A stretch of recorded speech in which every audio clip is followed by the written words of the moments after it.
आला हजरत फाज़िल बरेलवी रहमतुल्लाह अलैह के छोटे साहिबजादे थे हुजूर मुफ्ती आज़म हिंद मौलाना मुस्तफ़ा रज़ा खान साहब रहमत 1.25 करोड़ आदमी मुरीद थे। हजरत बड़ी दूर गए थे एक जगह, तो एक सेठ साहब कहने लगे कि मेरा बड़ा दिल करता है कि वो मेरे घर में क़याम करें, बड़ी मेरी ख्वाहिश है। चलो ठीक है, आपके घर क़याम करते हैं। हुजूर मुफ्ती आज़म ना रात को उनके घर में क़याम किया।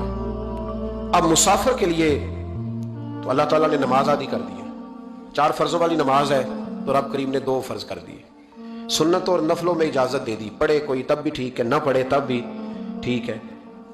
तो अब फर्ज जहां कम कर दिए गए तो हुजूर मुफ्ती आजम उस घर में मेहमान थे, सारा दिन की थकावट थी, तो जहां अल्लाह ताला ने फर्ज कम कर दिए वहां किसी को पाबंदी लगाए कि उठ के तहज्जुद भी पढ़े। आपने इशा की नमाज पढ़ी, आराम फरमाया, फजर के वक्त उठे।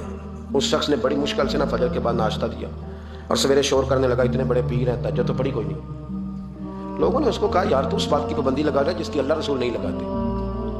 तो सफर के अंदर तो फर्द नमाज को अल्लाह ताला ने इजाजत दे दी है, तो तू नफलों की कहने लगा जी नहीं मुझे नहीं समझ आई बात की। उन्होंने कहा कि तुम्हें पता है हदीस क्या है कि जिसने, अल्लाह फरमाता है, जिसने मेरे वली से दुश्मनी की मेरा उसके खिलाफ ऐलान जंग है। ये बुखारी मुस्लिम की मुस्तनद तरीन हदीस है। सिर्फ जंग नहीं, ऐलान जंग है। ऐलान 2 ही तो जुर्म है जिन पे अल्लाह ज्यादा नाराज है।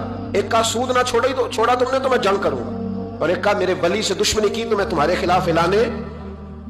इस हदीस की एक हरफ भी कमजोर नहीं, सनद भी कमजोर नहीं, मतन इतनी तगड़ी हदीस। हजरत मुआज़ इब्न जबल रज़ी अल्लाह ताला अन्हु नबी पाक सल्लल्लाहु अलैहि वसल्लम के रोजे पर बैठ के रो रहे थे। ये अबू दाऊद शरीफ की हदीस। हजरत उमर आगे का रोते क्यों? फरमाने लगे मुझे 2 हदीसों ने परेशान कर दिया है। एक तो नबी पाक ने फरमाया छोटी सी रियाकारी भी शिरक है, अगरचे शिरक असगर है पर इंसान से गलती हो ही जाती है।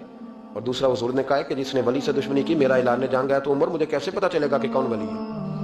हजरत उमर ने कहा बेहतर यह है कि तू सबकी इज्जत किया कर, सबका इकराम कर। लेकिन यहाँ तो लोग माफ ही नहीं कर रहे। गौसे पाक पर भी फतवा है, दाता अली अजमेरी पर भी फतवा है, ख्वाजा मोइनुद्दीन, पता नहीं ये कौन सा दीन है, कौन सा मजहब है जिसमें पिछला कोई भी ठीक नहीं था, जो आज पैदा हुआ सिर्फ वो ठीक है।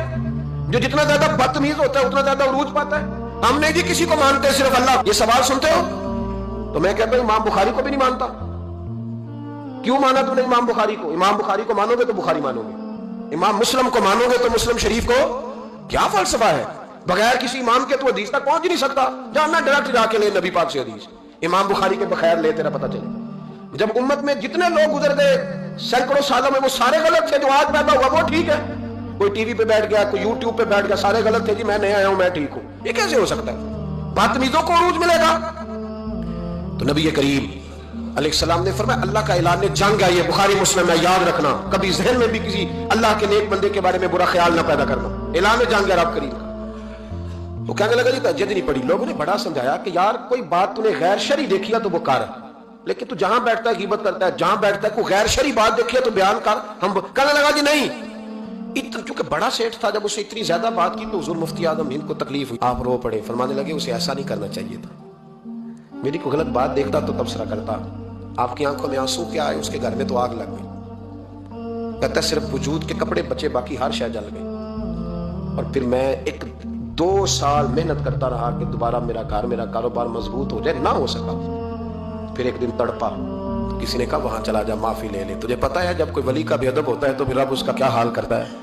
वहां चला जा, बच जाएगा। आया हुजूर मुफ्ती आजम की खिदमत में, दरवाजे पे दाखिल हुआ तो आप फरमाने लगे तूने अच्छा किया तो आ गया, और अब तुझे माफी मांगने की जरूरत नहीं, जा मैं बगैर माफी मांगे ही तुझे माफ करता हूं।